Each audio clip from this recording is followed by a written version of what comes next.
Hey everyone, so following my landing in Abu Dhabi from London, we scooted across to Dubai on a taxi for the rest of our holiday. This was the beginning of a very memorable trip.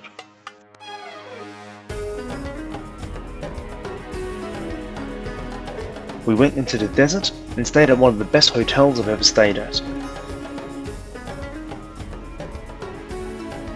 We stayed in something that looked like this, and with a view overlooking the desert.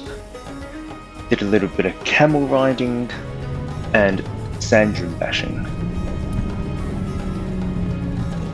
Afterwards, we went back into the city and did a bit of touristy photo taking and slowly made our way back to Abu Dhabi. Coming to the end of our trip, instead of feeling upset, I was feeling more and more excited because this happened. This is the first time I'm flying Etihad and the first time I'm flying in first class. Yes, their first class apartment. We were greeted with a porter who helped us with the luggage to the check-in counter, and we were seated, and then security was a breeze. We didn't even need to take liquids or computers out of the bag. Past security and it was straight to the first class lounge. We were welcomed with self-service Arabic coffee and dates. They were lovely, and this lounge was huge.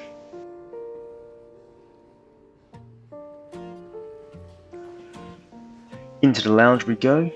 As you see, it's very open, spacious, and plenty of seating area, mostly filled with bars and dining areas. For those who didn't want to eat, there are more seatings on the other side where you can just relax, plain spot, and chill.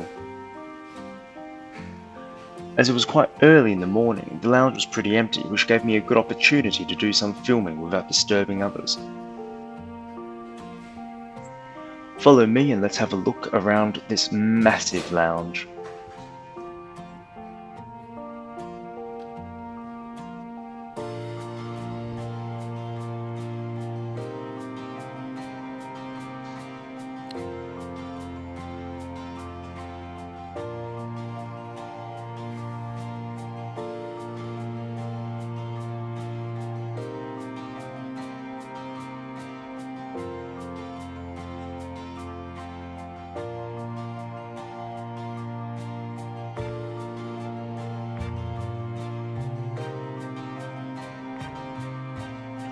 There is also a self-service bar and coffee counter of some sort, but who cares about self-service when you're in the first class lounge, right?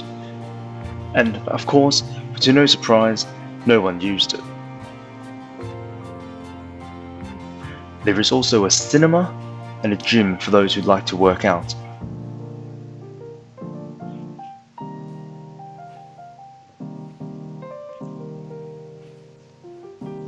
And around the corner, there is also a playroom for the kids. And most of all, there is a spa, which as first class passengers, you get a free 15-minute treatment. I got a massage. There's also a cigar room too, which was fantastic. I've not tried a cigar before, so here goes. Accompany that with a glass of Macallan, and I've completed my Godfather look.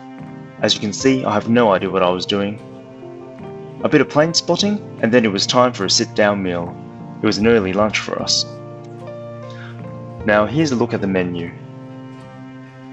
We started off with a meze plate, which had a combination of hot and cold meze.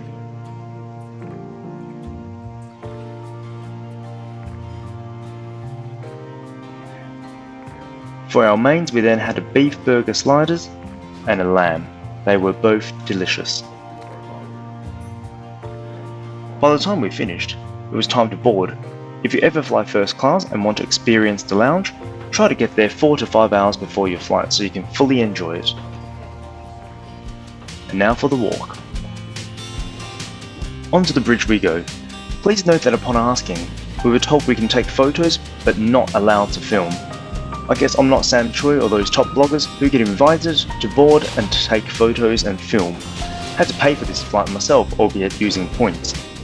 I know that Non-Stop Dan had the same experience, so excuse the slightly bad filming as I literally had to sneak around and film.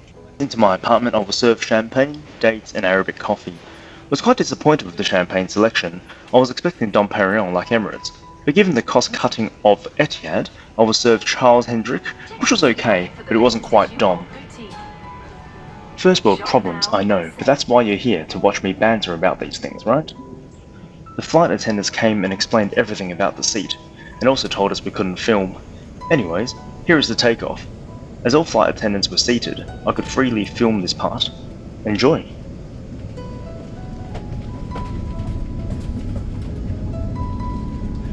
I love the A380 tail cams. So many screens, I didn't know which one to choose.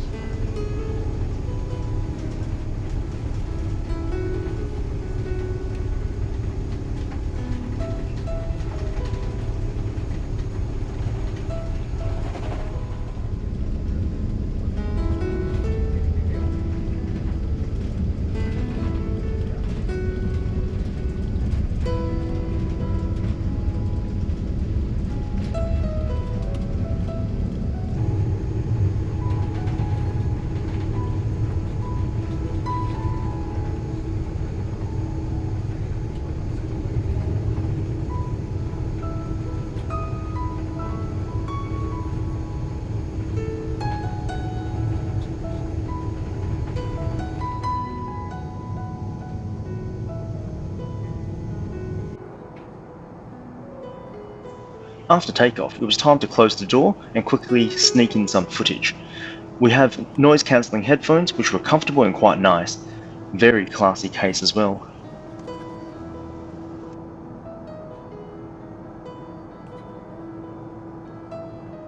The amenity kit is from Aqua de Palma, which is very nice, and the leather makes it very classy. Let's have a look at what's inside. We have a toothbrush, mouthwash, eye shades, lip balm, perfume, moisturiser, and quite a nice amenity kit, in my opinion. Slippers and blanket were also provided.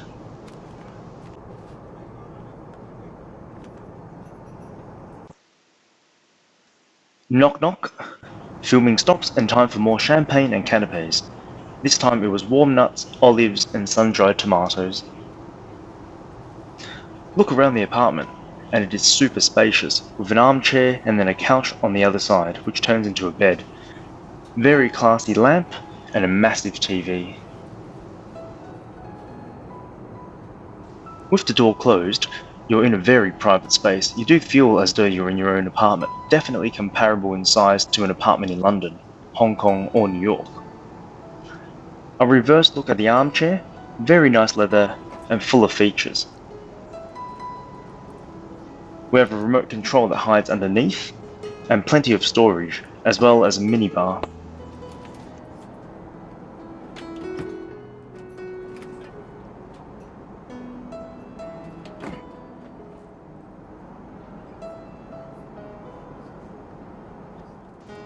We have extra storage above, and then a mirror and a vanity space. Then there is a storage for bedding and then a small wardrobe for you to hang your clothes.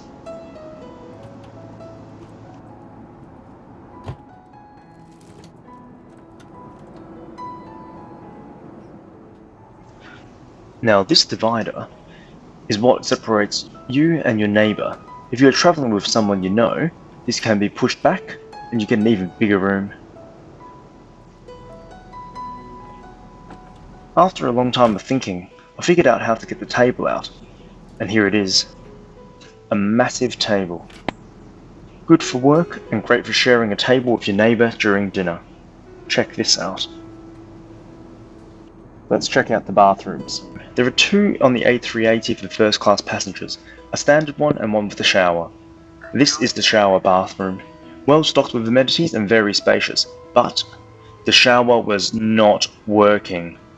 It has been non-functional for about 3 weeks. This was a massive letdown and unacceptable really. We were told by the flight attendant it was no shower or no flight. Personally, I would have chosen the latter. We weren't able to use the residence one either, even though it was empty.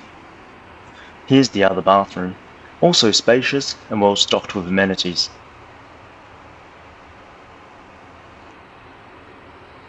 And of course, with first class, you get your own PJs. Finally, I get to do my own PJ shot. It's very comfortable. Here it is. Another quick snap of what the cabin looks like when all doors were closed. Very narrow aisle, but who cares when you're in your apartment?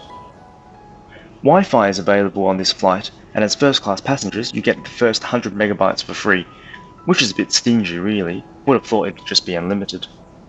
And let's have a look at the menu. Feel free to skip ahead.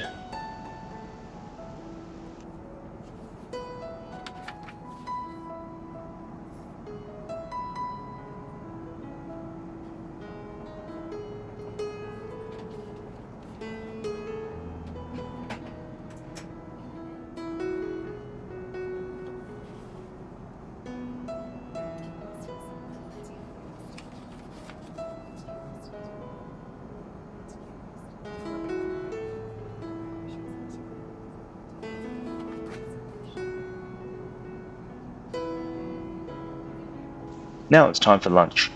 We chose to dine together, so I left my apartment and joined my other half in hers. Note that Etihad has a dine-on-demand service, so you can let them know whenever you want to dine. We started off with a caviar service, first time for me, and I had no idea what I was doing. It tasted alright.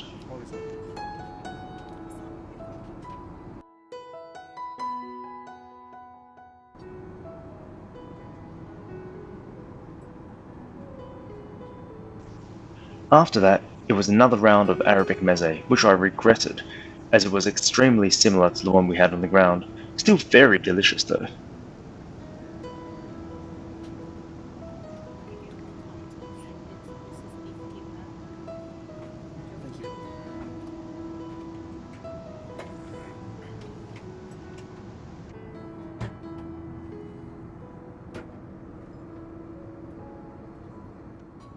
A palate cleanser of sorbet, and then onto the main of steak and fries and lamb, very delicately cooked.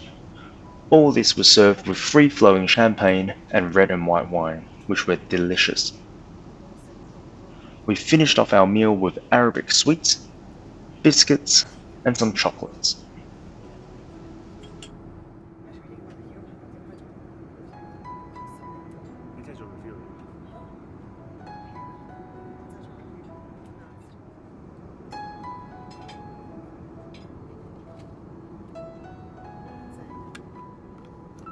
Time for bed now. The flight attendant turns your couch into a bed with very nice bedding and pillows. You don't quite get a double bed, but your heads can meet for a peck and a chat. For those who wants to join the Mile High Club, Singapore Airlines may be more suitable for you. There's a secondary remote and headphone jack for you to use when you are lying in bed and want to watch TV or listen to music.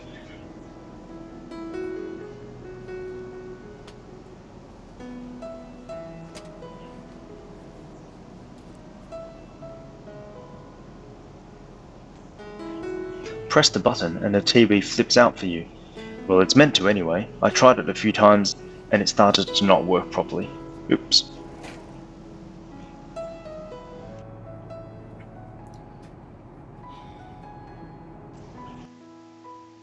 After a little nap, we woke up to a nice glass of iced tea and a pre-landing snack. They ran out of the steak sandwich, so we went for the slider instead, which we also had in the lounge. Oops. Though the pre-landing snack in bed is pretty luxurious. They also gave us a nice little dessert. And here's the landing into London Heathrow. Time for a bit of reflection and conclusion. Was it a good flight? Yes, absolutely. Was it a fantastic experience that warrants the first class apartment hype? No, not really. The hard product is definitely good, and the cabin is very spacious. However, the cost cutting can be felt, and the soft product was a letdown. The flight attendants were attentive and did their job, but lacked personality and just didn't connect with you. It almost felt robotic. The Emirates, Cathay Pacific and BA flight attendants were much more personable. Not having a shower is one of the biggest letdowns. Cannot believe it's been out of order for more than 2 weeks. Really unacceptable, and the champagne when compared to other first class is poor. I liked the Emirates business class champagne more than this one, to be honest. Another thing with redemption flights is that you no longer get the chauffeur service. For me, all these cost-cutting measures has seriously impacted the experience. Considering the fierce competition in and around the Gulf, there is no wonder why Etihad is having a tough time competing with them. All that said, I'm still super grateful that I've had the chance to fly this flight. If it wasn't for redemption, we would never be able to have travelled like this. Let me know in the comments below if you'd like me to do a separate video on how to redeem this flight. And until next time, over and out.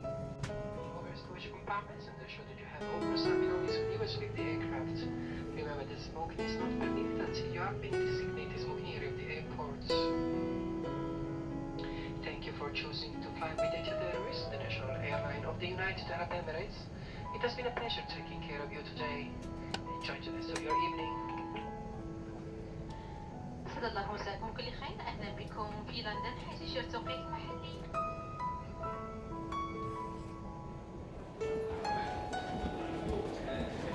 俾翻幾秒我。